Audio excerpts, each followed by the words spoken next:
This platform just all right. on my end. It just said, New York. okay, we're on now. Wait a minute. Okay, there we Okay. go. Cheers. Yay.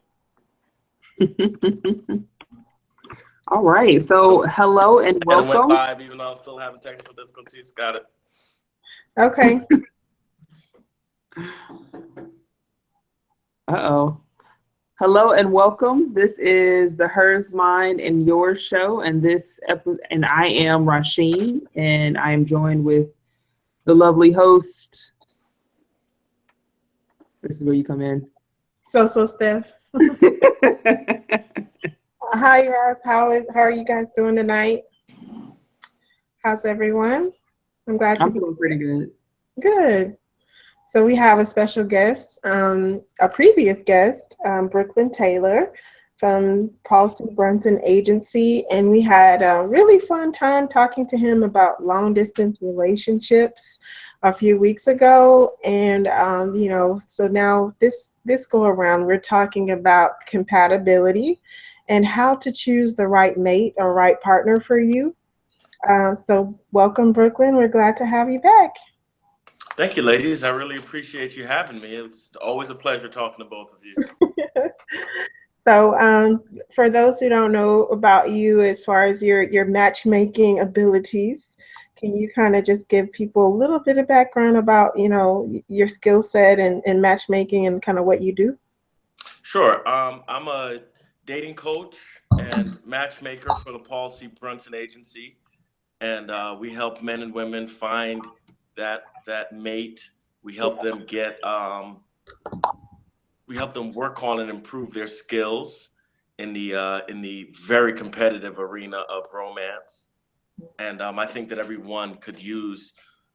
most people could use a little help in those areas. Obviously, so when they come to us, we try to see what they're working with and see how we can benefit them. And so it's really important for someone to know themselves and for someone to be open and honest with where they are so they can get to where they want to be, to find a good relationship. Awesome. Well, I'm glad you're here. So, one of the first things I like to do when we do these shows is kind of like to, have some baselines defined. So around the topic of compatibility, Brooklyn, how do you define compatibility? What does it mean to you, and kind of maybe how you relay it to the people that you work with? Compatibility for me is about finding, the yin to your yang. Finding that person who is is good for you as opposed to just good on paper. Um, and that has so much to do with who you are as a person. Because if you may have a very serious day job, for instance, but when you're not at work, you want to unplug. You want to be around someone that's cool. You want to be around someone who gets your sick and twisted sense of humor. And that's something that you can't just plug and play with anyone. Even if the things that people say they want are right. I'll talk to a client and they'll want someone who is equally yoked. They'll want someone who is wrapped in the lamb, in the blood of the lamb. Like women will come and say stuff like this, and it's like, but when we're in the real world, like I like to meet my clients in person and travel around, travel around the city with my clients. And I'm like, the guys you keep staring at don't look like they're wrapped in the blood of the lamb. The guy that you were flirting with doesn't seem as if he was looking up from his Bible and when he heard God say it's her. So you just have to be real with yourself and with whoever's trying to help you, if someone is trying to help you. But back to compatibility, I want to stay on topic. I want to focus. It is about you, because the person could be great. There are billions of great people, but they're not great for you unless they complement, with an E, not with an I. They complement the way you are and the life that you have, and your mind, body, and soul. Okay, Rasheem, any thoughts on compatibility? What is it? So one of the things that I'm sometimes curious about is is it more? I think sometimes people get compatibility and like sameness, I guess you could say, or like similar interests mixed up. Is it more important to be connected with somebody who's compatible, or more important for you to be with somebody who has similar interests? That's a good Compatible, because someone you can both be into classic African art and have and not be able to get along. Compatibility has nothing to do with you being from the same background or ethnicity or education level. Compatibility is you and this other human are in the room, and the chemistry and the vibe and the way you relate to each other and get along, that's natural. That you can get rid of all the accessories and be a man and a woman.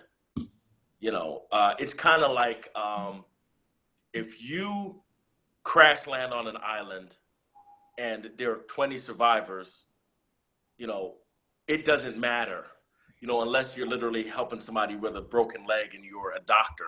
It doesn't matter what you were before. On the island, there are 10 men and 10 women. And eventually, they're going to do what 10 men and 10 women do. And they're going to couple off in the most compatible, because the other stuff doesn't matter anymore. So when you're really getting into a relationship, you're really, when you're really delving into the man and woman thing, that compatibility is not so much what you have in common in the things you like or say you like or the things you do for a living, but the compatibility is how we relate to each other. Just today, I was talking to some young men, and they were all talking about their process for choosing their wives and girlfriends. And one of the things that we came across is, what does this woman act like when things go bad? The specific example we were discussing is around your family.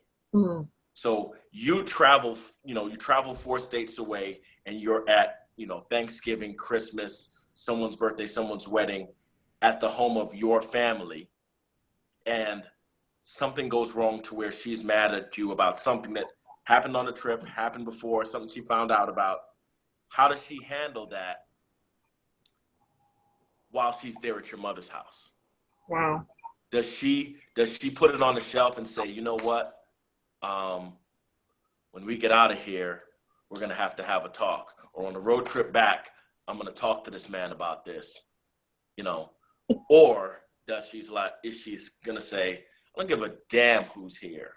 I'm upset right now, and start flipping tables. And it takes a different kind of person. I'm not even going to talk about maturity. I'm just talking about different people are going to say, hey, you know what? This is my first time meeting his mother. She seems like a really nice lady. I'm not going to blow this up right now.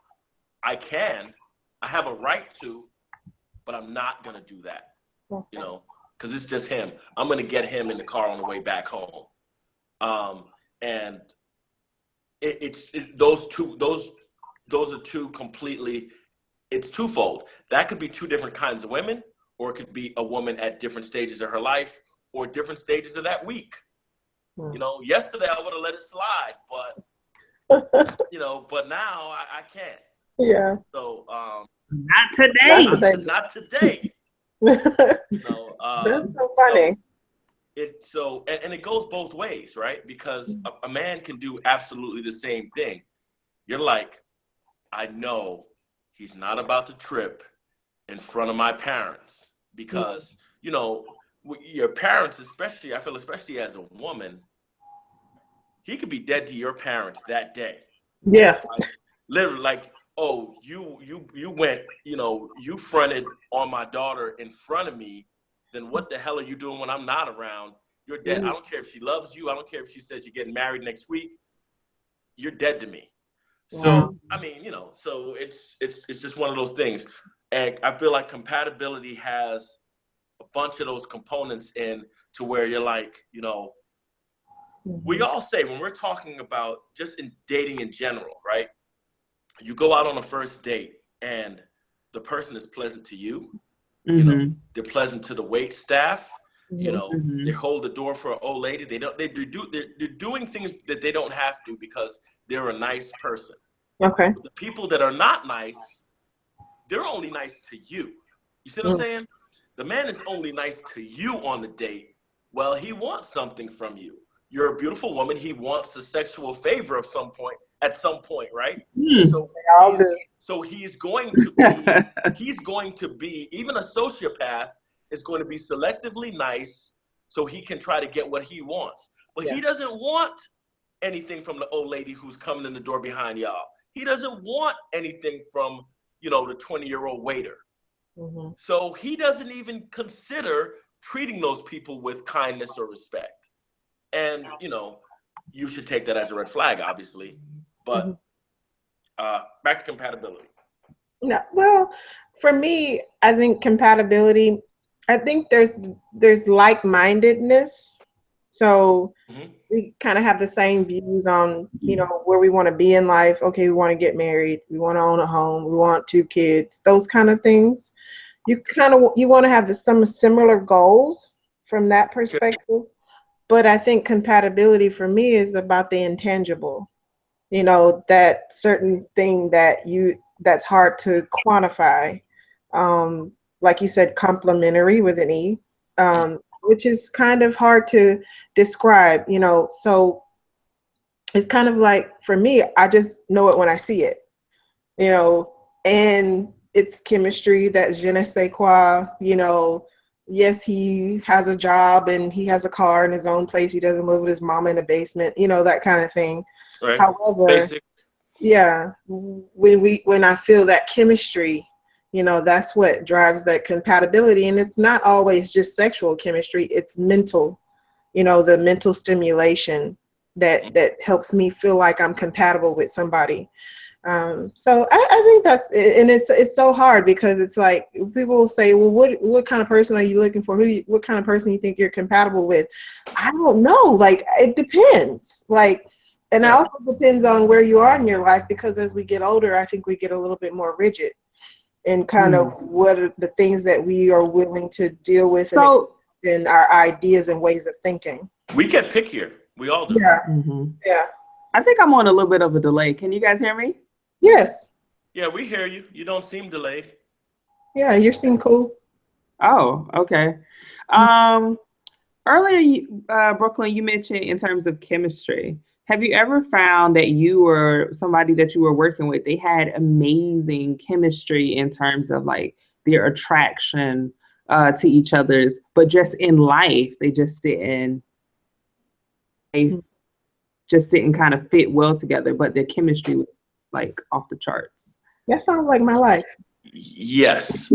Well, the thing is, we're humans first. There's a lot of things we try to do with our head, but our hearts and our bodies are different. You Mhm. could, I'm a firm believer in this and I've seen it. You could walk into a room and you know, and it's a room full of people and you know, you're single and you know, the people are single. You could walk into a room and you can have chemistry. You can. Maybe harder for Steph. Steph's a sapiosexual, Yeah. but it is very possible to walk into a room and feel chemistry with a person while talking to them very little or not at all. Mm. You know, there is the souls can connect, the bodies can connect. You know, you can have chemistry without being at the same settled point in life, or without being you know, being even right for each other. You know, there's there aren't 7 billion people on the planet because everyone found their soulmate. Right. There's 7 billion people on the planet because billions of people had sex with each other. Right. That's just the biological Mhm. truth of it, right? Um, it is not. I mean, people have kids from everything from arranged marriages to you know, one night stands. Yeah. So the the the human race goes on. The human race doesn't care about your romantic comedy. You know, that's just what it is. Yeah. So, um, How does that work out then? When people have this like amazing attraction chemistry, how does it tend to work out? But it's like in other things we're not really compatible. Mm. And like if a guy came to you and it was just like this woman, she's just amazing. Like I get around her and everything inside me lights up. mhm. But we're like we're not really compatible. We don't have similar interests, and not just similar interests, but we just don't. It's 10 o'clock. Thank you, computer. We just don't work well together. Well, I've seen that. I've seen that work. You know, well, Okay. relationships, love is going to be work regardless. Mhm. And it's there's just so many different levels. Like I touched on arranged marriages earlier. Arranged marriages work out at a higher percentage than us choosing our own mate. Mhm. I mean, the people whose parents put them together, sight unseen. You know, initially they report initially that they're not really that into each other, and then they start to like each other, and the like turns to respect, and the respect turns to love, and then they're married for 70 years. You know, um, and part of that may be that the same uh, social pressure that brought them together, and then they had some kids, and then they stayed. The culture may be, you know, totally against divorce, and that's part of it. But when those things happen, and I know people like this, when those things happen in America, you know, wherein you have, and you know, you live in America, you're not in whatever country your parents came from, so you kind of have the ability to just get an annulment, just get a divorce, just break away. And some people do that, Mhm. but still on the whole, it works better. It eventually works out. Mhm. So if you have the out of the park chemistry, I mean, that's actually a great start, right? Because so many people, I feel like a lot of infidelity happens because a person is like, you know what? I'm a lawyer. He's a doctor. We're both professionals. We're both very well educated. This man is on my level. We can do this. We can take over the world. We can be the hot couple. And people think about what everybody else thinks and how impressive they are as a couple. But Yeah. then, you know, he or she is looking at someone else who actually excites them. Wow. Mm. So to me, chemistry is a good part of compatibility, because, or an important part, I should say, of compatibility, because you want to be with someone who you want to be with. And that Yes. chemistry different can take different forms. Well, first of all, let's let that hang in the air. You Well, want to be with someone who you want to be with. I right. once told my friend Ron, we were talking one day, and you know, I it was after a breakup, you know, I'd broken up with my woman and I was completely and totally and utterly single. And it's been a few months and I was talking to Ron and I said, you know what? You know what I don't like? And he was like, what? It's like women who I don't like. Because when you two are attractive ladies, so this happens to you 100 times more than it has ever happened to me in my life. But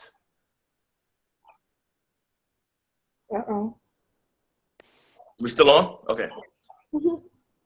This has happened to me, right? And this has happened to you. You're chilling, you're single, and it seems like every guy you don't like in the world. Yeah, that sounds like my like, well, where are the guys who I want to holler at? Like, why are that's you like my life story? You know, and they might be handsome. They might be great people. Like, you're great for someone else. You're not great for me. And once we talked about, you know, being older and more mature. If you've been on the planet a few decades, you know damn well if you like somebody or not. Yeah. Early, you know, like there's a bar. You don't meet my threshold. Like I don't even, you know, I can't either. I can't have a conversation with you. You know, you're not in the realm of what I enjoy, or I'm not feeling anything here. You know, you have to know that. So for me, if you have that chemistry, then that's a great starting point. You know, because and I'm not even talking about a purely sexual thing. You know, I mean, as a human, you're going to see, again, the caveat of Steph, but I think even Steph can enjoy to look at a man. Oh, sure. You know, so you ladies give me your thoughts on what I've said. Well, okay, so a couple of things. So the car story that you told about, you know, riding in the car, going on this trip, and then when you get to your parents' house, you know, there's some argument, but you're going to shelve it, you know, until that time. I've been in that situation. I got into an argument with somebody on the way to my mother's house on Christmas Eve. Your mother's house? I was on the way to my parents' house with my son's dad on the way to on Christmas Eve. And that was the hardest night ever. But I didn't want to argue in front of my parents because this is the first time meeting him. Right. Right. So I understand that in terms of maturity and knowing when to, you know, address certain things, and you want somebody that knows how to act in certain situations and how. And you didn't blow it up, and he didn't blow it up. Right. No, we shelved it, and then we just addressed it later. And I think that was good because it gave time to cool off as well, you know. So anyway, so in terms of chemistry, I'm very much chemistry driven, and I think I talked about this before in a blab where there are certain types of people that are crock pot people, and then there are certain type of people that need instant chemistry, and that I feel like what was the first one? What people? Crock pot people. They're slow cook. Crock pot people. Got it. You know, I'm not a slow burn. Like I needed to see it instantly. Like I have to feel that something. And so for me, I've had that type of chemistry with people, but I feel like just like you may have a chemistry with a person, it's the decision you make whether to act on that. And that makes the difference because Rasheem was like, well, why does it seem like these people won't get together, or why does it work out? Because they didn't make the decision to act on it, or at least one party. So that's a part of love that is analog. Like you can feel something, but you also have to do something. Yes. Yeah. Like that part of love is a decision. You know, it's a feeling, and then you make the decision to work on this and make this work. Yeah. Well, you both have to, and that's where the rub lies also. Yeah. And I actually talked to Rasheem like a couple of nights ago, and I was telling her about a coworker that I thought was attractive. And we were both when I met him, I got pregnant, and then he was in a relationship, and then I was out of a relationship. Then he was in another relationship, and the girl was living with him. And then 3 years later, he comes to Houston. We hang out, and we end up kissing.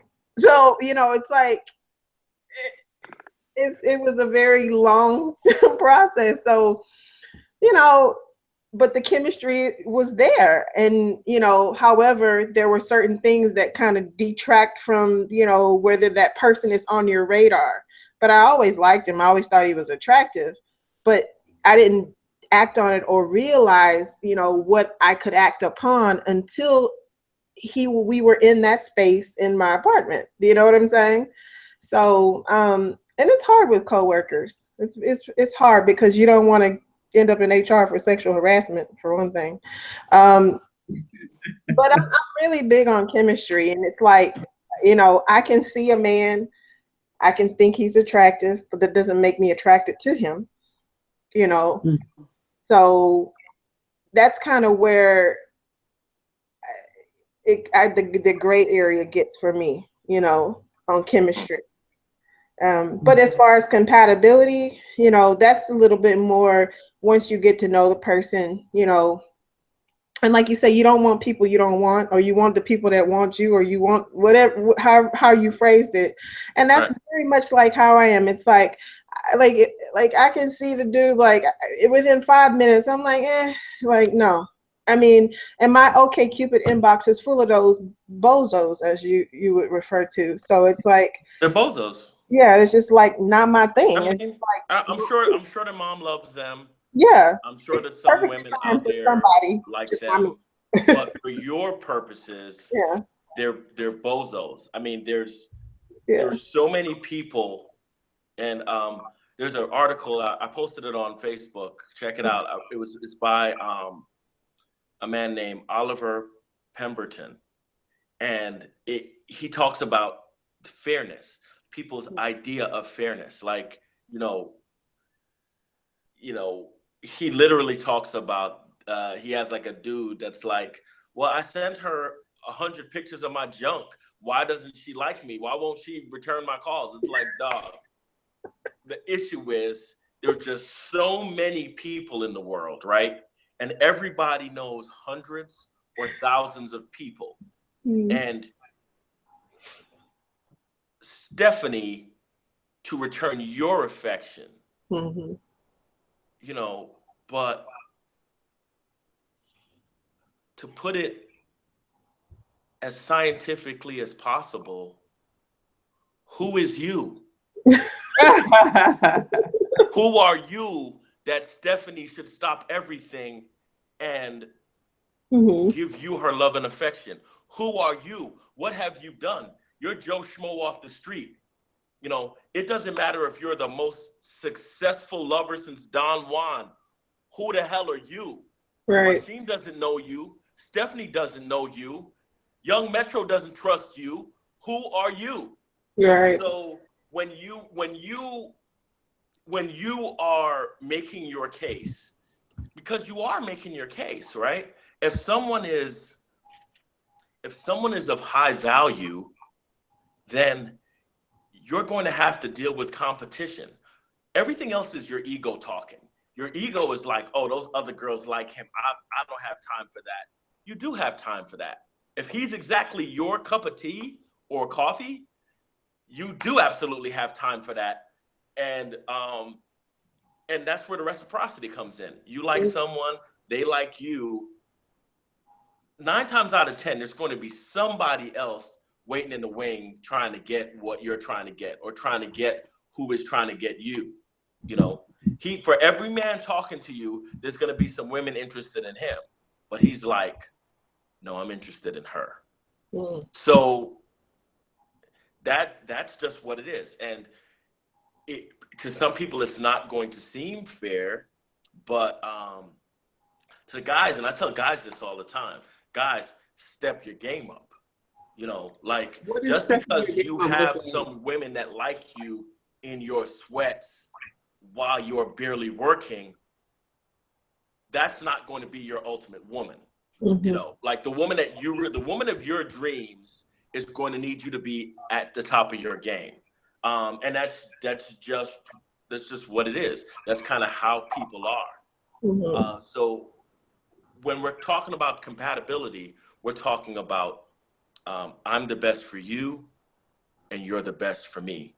And together, whatever we're doing, we're traveling the world together, or we're watching Netflix, or we're simply riding in the car on a holiday to go to an obligatory event. We can mesh together, we can work well together, we can stand to be around each other. That's the other thing people forget. As a grown up, and this is difficult too, right?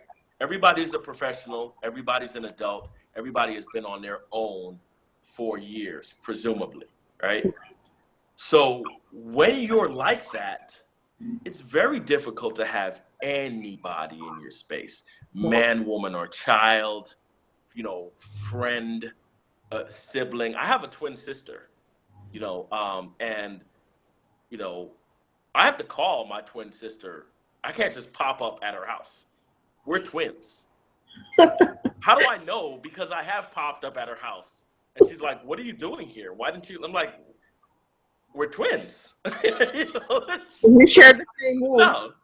Yeah. So anyway, I say all that to say, um, that's what it is. So I think compatibility is even at a higher level in 2016 than it was in 1966, because you have your whole entire, as a woman, you're an adult and you have your whole entire separate life. You weren't just waiting around, at 18, 19, and 20 in your parents' house waiting for whoever asked you to marry them. You know what I'm saying? It's just different. So you have an adult life. So compatibility takes on even more layers. Right. You said something earlier too, Brooklyn. You said your basically something like your ideal person or the person who's right for you isn't going to need you to be on your A game.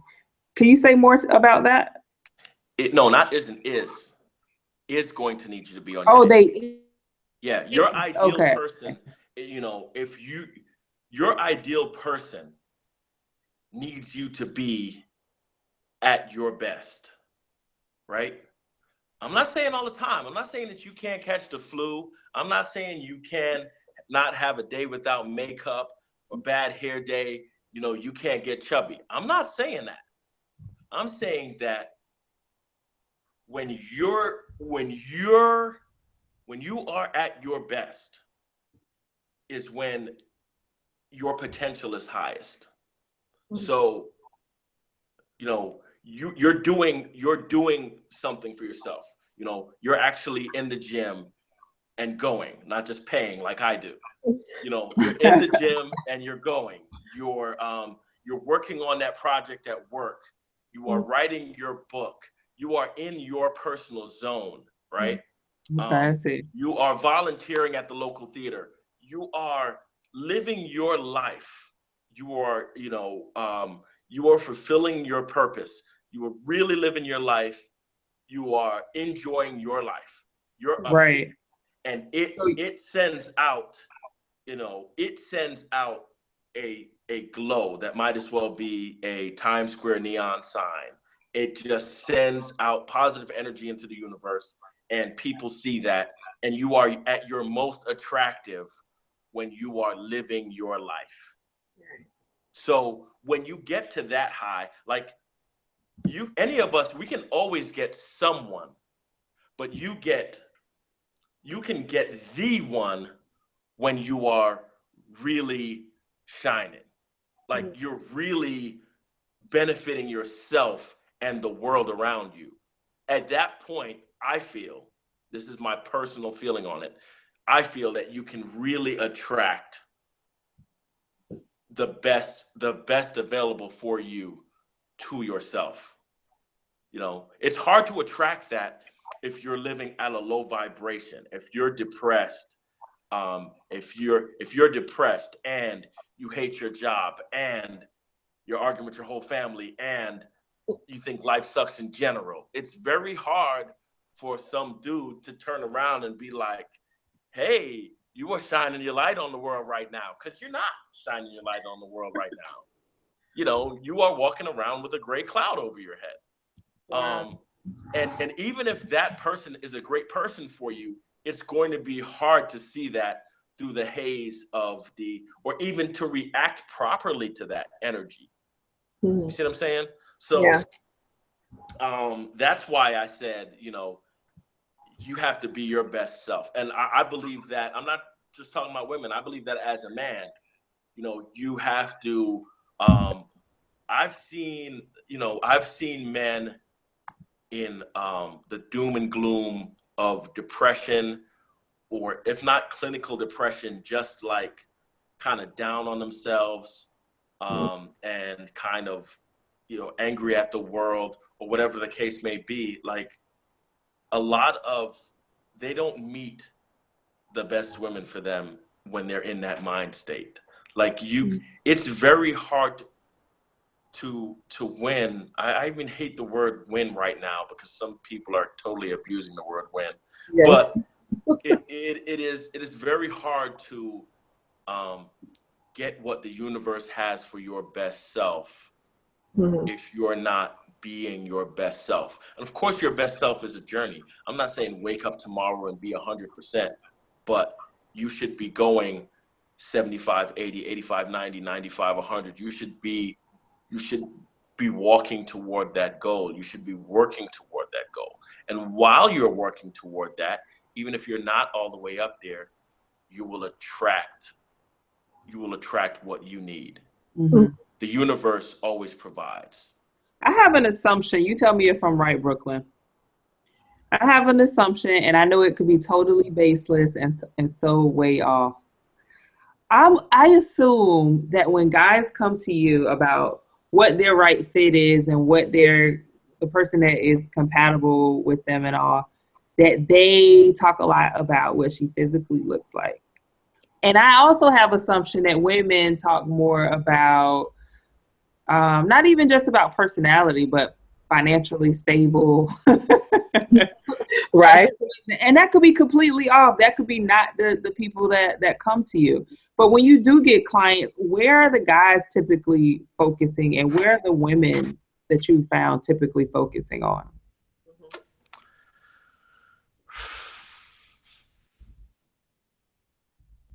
Well, I think that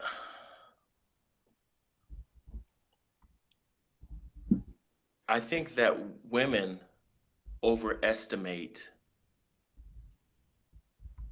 men as far as their need for the physical. Mm. Hmm. I think that men they have a they have a bar. Men are visual. We are visual, right? But there is a bar, right?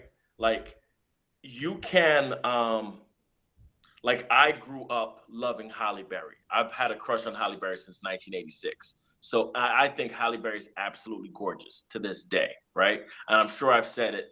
If I get a microphone in front of me, Halle Berry, you better never put me on TV, because Halle Berry is going to kill me, right? So, um, but I think that with men, and I was actually talking with the same group of guys about this today, women think that men are all like up here. But I think what it is there is a bar. There is a threshold, like, of attractiveness. Every guy's is probably slightly different, but this is, the bar a woman has to meet as far as his physical requirements. She has to look this good, right? And once she looks this good, that's thrown out the window. We don't care anymore. She looks good enough, right? And that may sound harsh. I don't know how that's taken over on the other side of the screen, but you need to look good enough. But now that you look good enough, Mm. there's so many other things. How cool are you? Again, you know, I'll take the woman that looks good. And that's going to be a really good looking woman to me, in my eyes. My woman is always going to be fine, Mm. right? So, and once you have that, it's about coolness because we have to spend time together. If we're together, we're gonna spend time together. So while a woman may like, a woman may like, a man may say, "Oh man, I wish I could be with, or I wish this woman looked like whoever." That's just, that's not real. Real is the woman that you're laying next to at night, the woman that you're hanging out with, the woman that you can travel across the world with and enjoy each other. So physical is important to a man to a limit. A man wants a woman that he's attracted to, right? But that is just to a point. The other thing, then we're talking about intelligence, we're talking about compatibility, we're talking about chemistry, we're talking about kindness. I mean, it's a cruel world out there. Yeah. So, and I know people who are with people who are not kind. And I'm like, how could you? I mean, I don't give a damn what you have going for you. When you're with someone in a romantic relationship, you're going to need some kind of kindness because something's going to happen. In the time you're together, someone that you know and love is going to die. Someone that they know and love is going to die. Someone's going to get sick. Some bad things are going to happen because bad things are always happening. So, so it is not about, and I think I've said this on a previous blab, like, men don't marry the most beautiful woman. They don't just stop at the most beautiful woman they've ever been with, or the one that everyone thinks is attractive or whatever. I mean, it's cool. You could, but even if you marry the most beautiful woman that you've ever met in your life, it's going to be for other reasons beside, it should be, if you want it to last, for other reasons beside that. Now, women have a whole other thing going on. Right. They have the morals, the values that their parents, their friends, their colleagues, think are important. They're wondering if they can bring this guy to the annual Christmas party. They're wondering if this guy, goes to church enough days of the year to qualify for, the Blood of the Lamb Award. They really, have a bunch of prerequisites going on. I make this much money. This guy needs to make as much or more than I do. I have a certain lifestyle. This guy needs to be prepared to, pull out his passport and do XYZ. This guy needs to understand that my gifts I get on these holidays need to have 2 F's on them or 2 G's on them. Those requirements vary wildly, right? This is why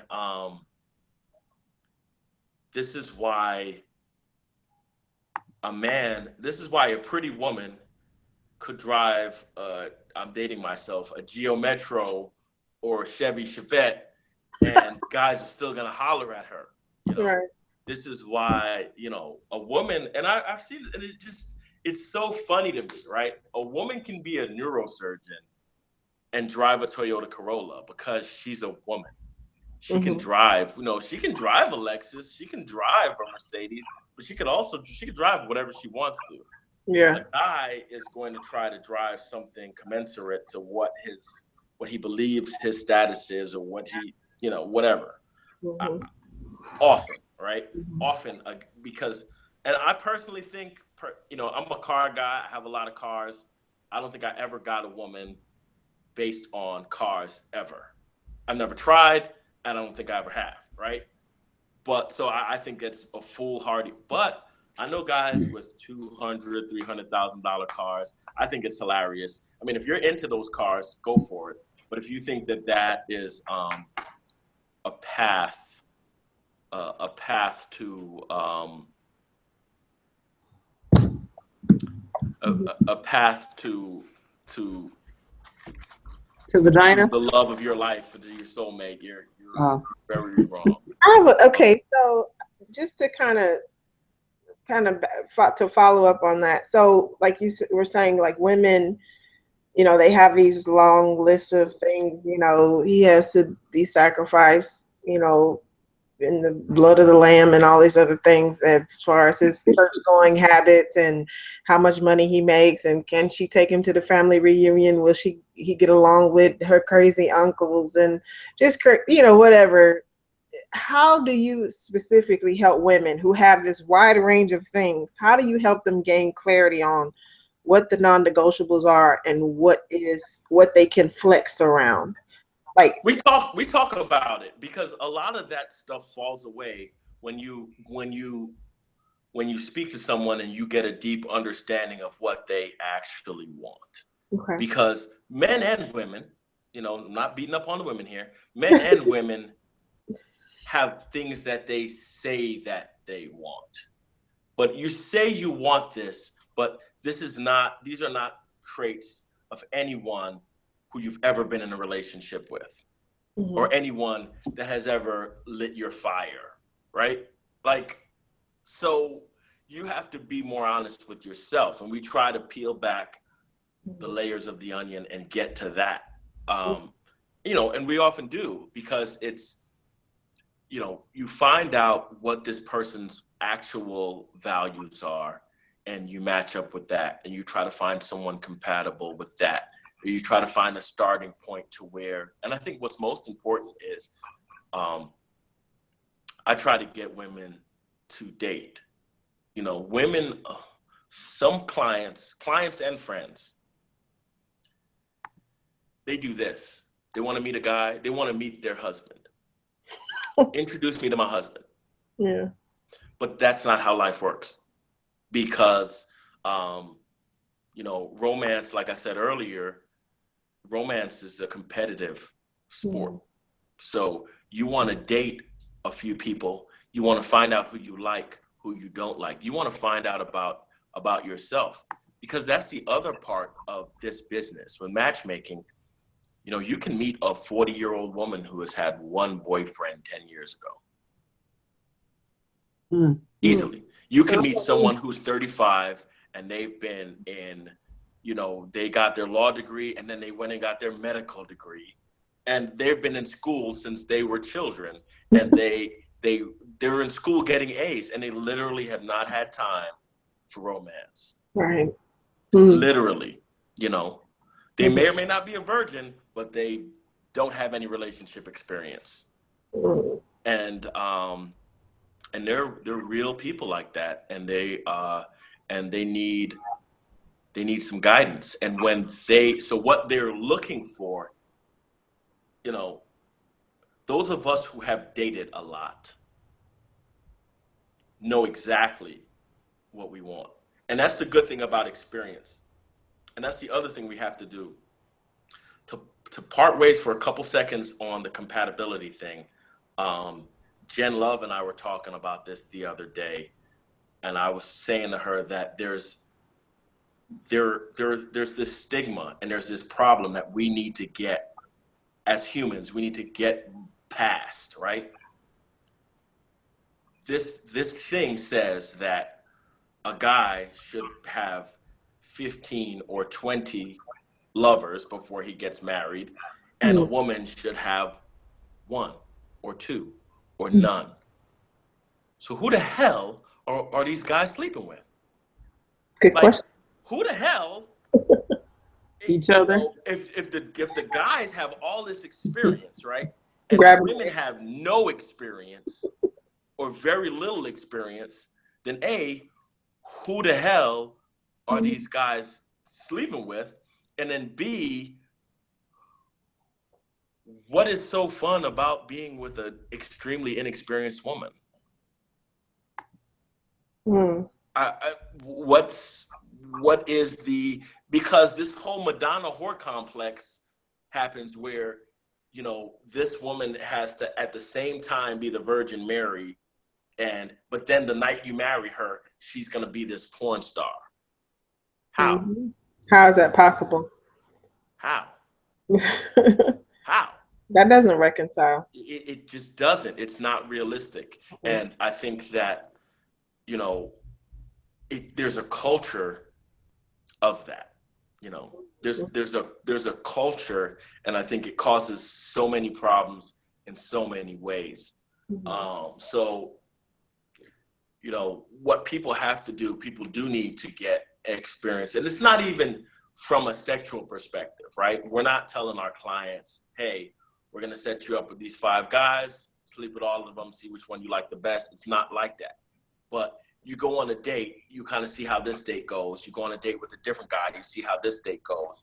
And you know what? I like the demeanor of the first guy better. I like that on a date. Then you go on a third date and you're like, okay, and you know exactly what you like, because people are getting married not knowing what they like. People are, having kids with people not knowing what they like. Like, you have to know yourself. You have to be unapologetic about empowering yourself and knowing what you like and knowing what you love. So do you recommend that women date multiple people at a time? Absolutely. Absolutely. Absolutely. A commitment is just that, a commitment. When you say, you know what, we've been dating and I like you more than the other guys, and what's up? Or you know what, we've been dating and I think we should make this official, or whatever. I like you, you like me, write a note about it, whatever you want to do. Adults have a way Like of working Rasheem. that out. Are we What'd gonna you do say, this Steph? or not? That sounds like Right. Rasheem. Are we gonna do this or not? Where I'm at with life. That's where I'm at. I don't got time to play games. Like, we go together or what? I mean, I think that's organic, and I think that happens when you realize that you have experience, and you're like, hey, you know what, this person is great. I want to rock with this person. Yeah. So Do you find that it's more, which one do you find easier, I should say? Like, if a person has been married and then they were married for years and then they haven't dated and they try to date, or people who have, like you mentioned, they got their XYZ degrees or whatever, or they've been dating here and there. Which one do you find more difficult? Because I'm assuming, again, and this assumption may be wrong, that it's harder for people who have been married for a long time to date. But I don't know. Have you had some experience with that in terms of compatibility? Do they just not want whatever they had before? Oh wow. both cases are difficult, and here's why. If you got married when you were 18, and that this happens, you got married when you were 18 and you're now 38. There was no Tinder, WhatsApp, Facebook. There wasn't even MySpace when you got married. Yeah. So the game is different. Like, it's not different in that there's still a man and a woman or two people trying to get together, but it's almost like someone walking out of jail, wearing their Eric B. and Rakim Dookie rope chain. Doug, that's actually come back, so that's a bad analogy. But, it's just one of those things where people are going to be out of the game. But it's almost equal, because at some point that person attracted someone, married someone, and was living hand in hand with this person until it stopped working out. But they at least were in a relationship. When you have the studious man or woman who has just been studying, they never got the requisite skill. So they haven't been negotiating whose house to go to on Thanksgiving. They haven't been doing the give and take. They haven't taken care of anybody who's sick. They're, in some aspects, they're no different than a teenager falling in love, because they just don't have that relationship experience. And they were just doing something to benefit themselves for all these years, being in school. So, or doing whatever, or growing their business or whatever. So it is, I think I can give the divorced person a slight advantage, because they have some setbacks with having the actual divorce, having the hurt feelings, working through that, being apart from the person they've been with the last 10, 20 years, but they have some relationship skills. That's how the marriage held together the time it was together. But the other kind of client sometimes has almost no skills. But what's really intriguing to me about this business and about those clients is that they knock everything else out the park. They have 25 people working for them, and they're able to take care of all those people, make those people productive. So they have some communication skills. They have leadership skills. They're at the top of their game. They're at the top of their game in every other aspect. So it's always interesting. It's like, well, when you're in a teleconference with 15 people, you don't have a problem. So we just need to turn that corporate side off, turn on a romantic side, take off the business suit, dress like you're going on a date, and make that part of life happen. And I think that the clients that we have are always really intelligent people, really driven people. And once we get them to recognize the part of themselves that they have to access in order to interact in the romantic realm, then I think they grasp that and they prosper. If they're willing to listen. Well, some of the things that you're talking about, and kind of what I got from you as far as like people that may have married early and 15 or 20 years later, they come out of a relationship. I kind of understand that the landscape has changed. Oh, absolutely. Right. With this social media and online dating being so regular and accepted now. And, so then, your purview has changed. The access to people has changed. The amount of people, the amount of competition you have has changed. It's not just in your 10-mile radius. It's global. So yeah, it could be daunting. On a personal level, I could say that, I've moved around quite a bit. I've lived in different cities. And so I've lived in cities where I literally didn't know anyone. And so some of that caused me to be single for extended periods of time. And so in my 20s, I probably was single probably about 5 years. And then I've been single for about 6 years now. So what state do you live in now, or what city? I live in Houston. I lived in Dallas. I've lived in Austin, and I lived in Philly. Well, I've heard. I have friends and family in Houston and Dallas, and very different from each other. They're different from each other, but the women complain to me in both of those cities. Dallas is about the absolute worst.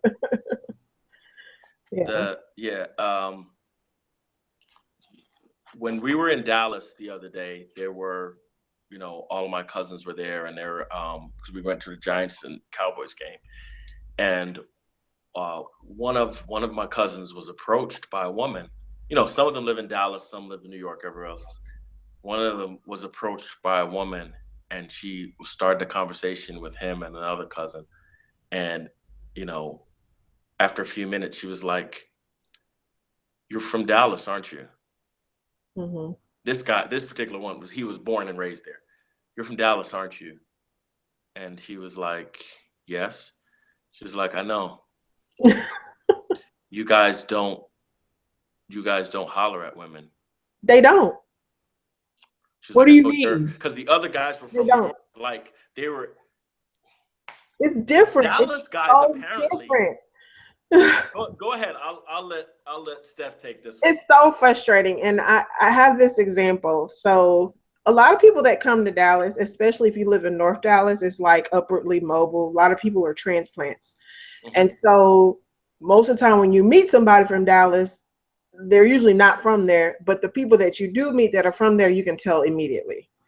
So I have a friend that I met when I was living there. She's from Oklahoma and she went to school in Mississippi. And we were like, these guys here are so lame. They don't try to talk to you, blah, blah, blah, this and the other. We had gone to a party. All the guys were all up on the wall, just standing around looking at their phones and blah, blah, blah. And she's like, you can't pay a guy to give you a compliment in Dallas. You can't pay a guy to come up to you. You can't to engage with you in conversation. Hi, what's your name? Like they will not initiate. So a little bit later, she's like, girl, do you want to go to my homecoming for my school? She went to Jackson State. Okay, Jackson State's homecoming is lit. Of course I'm going. We had a fun time. The men were so different. They would come up to you and not even really want anything, just to tell you, oh, you're pretty. Oh, you got some nice legs. Oh, your hair is cute. Like, just very complimentary.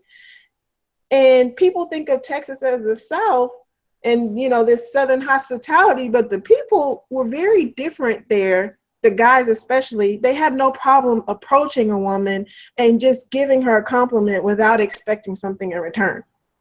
So how are they getting into relationships? Are the women that was my next question. How in the hell are Dallas guys getting in relationships or even getting laid?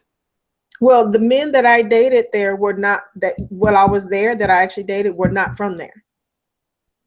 So but I mean, the guys who actually live in Dallas, you would, right. At some point, you would think they would ponder a woman. And I think maybe women that are from Dallas understand these men that are from, that are in Dallas. I really don't. It's very perplexing.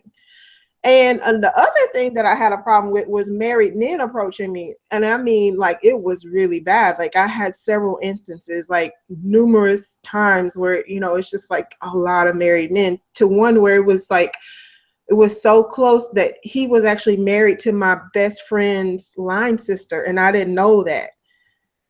Like, right.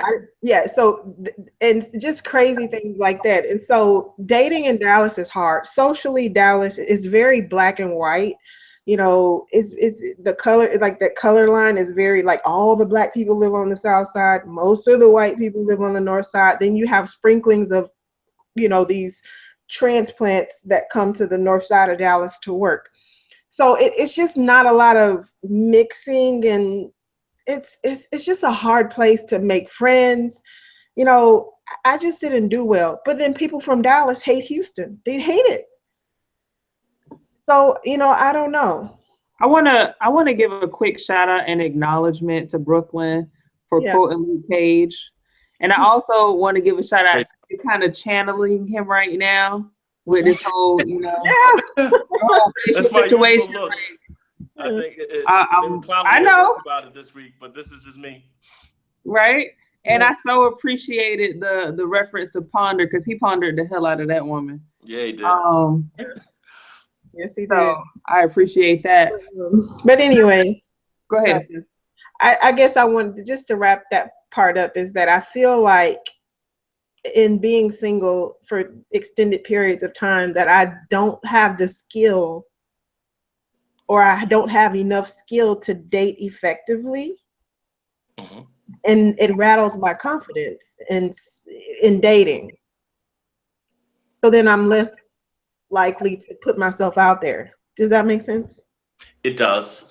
And we'll work on that. You and I will work on that. All right? Okay. Thank you. It is a skill like everything else. If you know how to drive a car, you know how to drive a car because you learned how to drive a car. Same thing with changing your oil, changing a tire. Same thing with someone doing brain surgery. It's much more simple, obviously, than surgery, but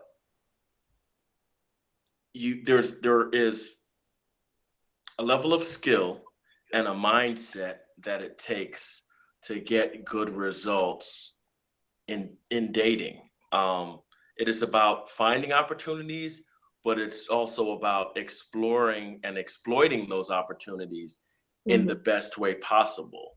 And you know, every success, every success and every failure brings lessons with it.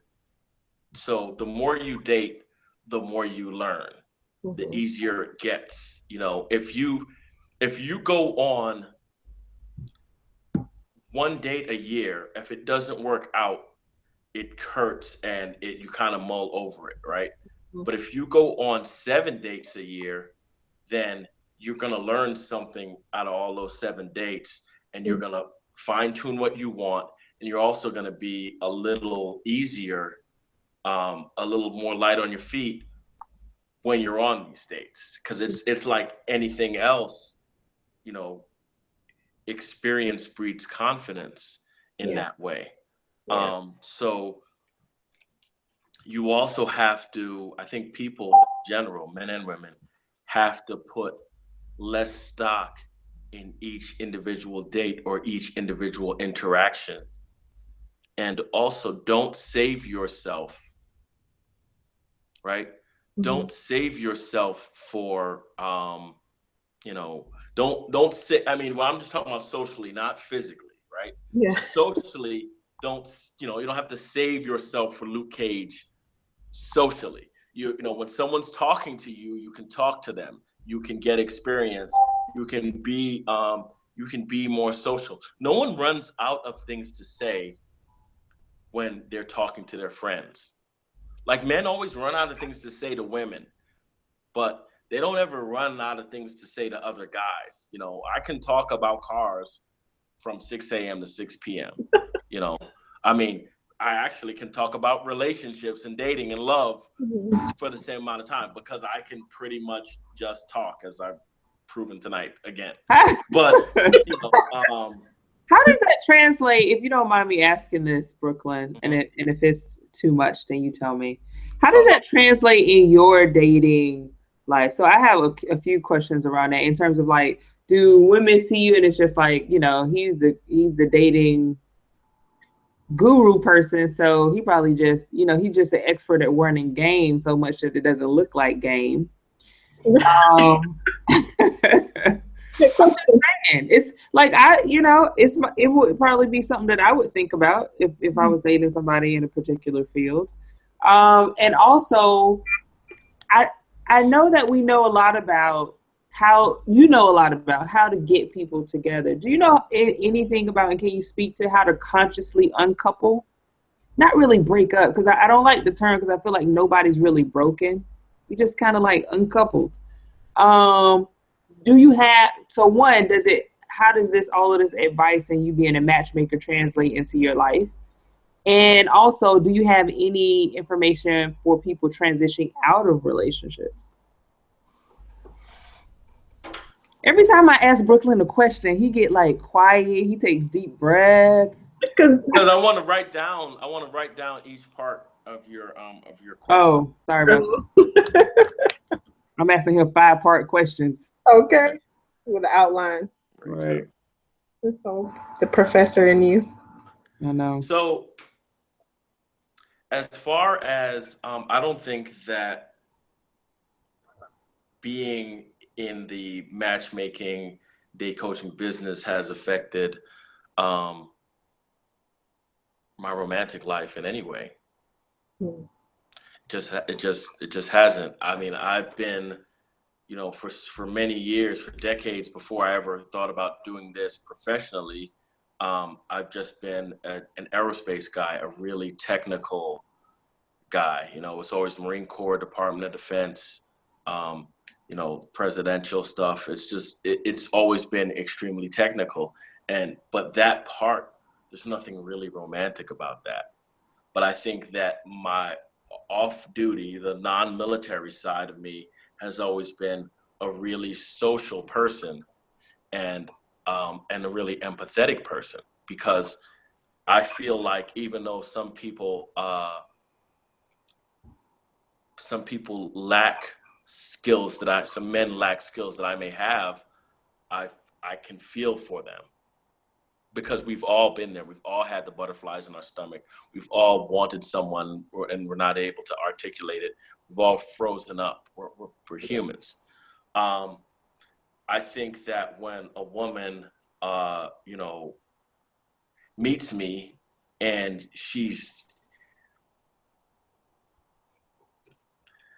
when women meet me, when my woman met me, she was aware that, trying to put this the best way possible because it is being recorded. Gingerly. When my woman met me, she recognized that I probably knew my way around confidently expressing myself to women. Okay. And that was attractive, because there are enough bozos who have no idea what to do or say. And in my experience, a woman does not want to hold a man's hand. This is how you unlock the combination. Oh my God, that's so true. That is so true. Will you have any, as we close out, we're getting to the end of the hour. What is some advice you have in terms of compatibility, finding the right match? What can you leave us with? Like, if someone is in a situation, they want to date, they want to get out there, they're not quite confident, can you give them something right now that they could do within the next 30 days that will get them moving in the right direction? Yeah. I would say to talk to someone every day. You get coffee in Starbucks, tell someone that their shoes are nice, ask them where they got them, compliment somebody, talk to somebody, show interest in other human beings for no purpose other than to show interest in other human beings. I love that. Get out of your own head, get out of your own ego. You're not the only person on the planet. There's 7 billion of us. What? Go ahead and make someone else's day. That sounds emotionally draining. And it's not emotional. It's nothing. It takes Really nothing. not. It takes not. nothing from to light another candle. It takes nothing from the first candle. No, I get it. If you're literally getting your Starbucks and you say, "Hey, those are some pretty shoes." "Oh, thanks." And the person keeps walking. I don't see how that's emotionally draining. Now, I have empathy, so if that is truly emotionally draining, I understand and I feel you. But I'm just talking about baby steps. I'm just talking about getting in the habit of when, so then when a nice guy does approach you, you can be accustomed to talking to other human beings. I mean, it's because the world can be a very cruel place. I've known people who are like, you know what? No one has talked to me at work this week. Like, I'm at work and I'm in my cubicle, and unless something went down, they'd email me, but unless something went down, something bad happened, no one said hi, no one came. I mean, these things happen, right? So it's up to you to commune with the world. Yeah. But I want to get to for a few seconds, Rasheem's earlier question about effective uncoupling. I feel like effective uncoupling, the key to that is kindness. Be kind and be gentle. So if a relationship doesn't work out, that's fine. And although that really sucks, you can uncouple. I saw that you froze for a while there, Rasheem. I don't know if you heard what I was saying. I got to uncoupling. I did. Wraps up. Okay. Listening. When you're uncoupling, overdo it. I have, and I advise my friends to overdo it on kindness. Because 5 years from now, 10 years from now, when that person thinks back upon the end of your relationship, don't let it be about you know, throwing pots and pans or putting someone's stuff on the curb or talking about somebody's mom. Let it be about a mutual understanding that this isn't working anymore and we're going to go our separate ways. I think you absolutely cannot go wrong, you know, with that approach. In case because you might get back together, but if you never get back together, at least, you know, you didn't burn, torch, explode that bridge to where you can't look each other in the face if you run into each other at a gas station. Okay. Love it. Thank you. Thank you so much, Brooklyn. You are awesome as usual. I'm gonna start calling you Luke Cage on the low though. AKA Luke Cage. I don't know. Are you Diesel like him? No, not currently. Not really? Okay. That's all good. You're super tall, so you get a pass. Yeah. Appreciate it. So thank you again so much. This has been a really great show on compatibility, choosing the right mate. The host and the co-host, Stephanie Span, and myself really thank everyone who is watching this live, as well as everyone who is watching the replay. We're going to give you ways to get in contact with all of us. First, we're going to let our special guest tell us all the different ways that you can get in contact with him. Stephanie will let you know how to get in contact with her. And I will let you know all the different ways on social media that you can stalk me as well. But we're going to start with Brooklyn. Thanks. Brooklyn Taylor, you can find me on Facebook, Brooklyn Taylor. You can find me on Twitter, Brooklyn PCB, Papa Charlie Bravo. You can find me on Instagram at king__Brooklyn. And you can find me at pcbagency.com, as well as paulcbrunson.com. Awesome. Thank you, ladies. I really appreciate you having me. And this has been incredible as always. Thank you for the questions. Thank you for the love. Thank you for the insight. Thank you. We appreciate you. So you can find the Hers, Mine, and Yours group on Facebook, as well as you can find me on Twitter as SoSoSteph. And you can also find the Hers, Mine, and Yours YouTube channel, where I will be uploading and transferring all the videos and creating playlists and, you know, providing those links to our Facebook page and on Twitter as well. So look out for that. So Rasheem? I am Rasheem. You can find me at srasheem.com. On Twitter, I'm srasheem. On Snapchat, if you're nosy like me and like to be all in people's business like I do, I'm on Snapchat at s.rasheem. On Instagram, guess what? It's srasheem. If you want to check me out on Facebook, I switched it up just a little bit. It's Rasheem. You know what I mean? So nice, you got to say it twice. I look forward to hearing from you. Please do subscribe to this channel. Please do subscribe to Hers, Mine, and Yours channel. If Brooklyn has a channel, you might want to subscribe to his as well. Thank you again so much. Have a fantastic night or day. Good night, ladies. Thank you. Bye. Good night, Brooklyn. Everyone.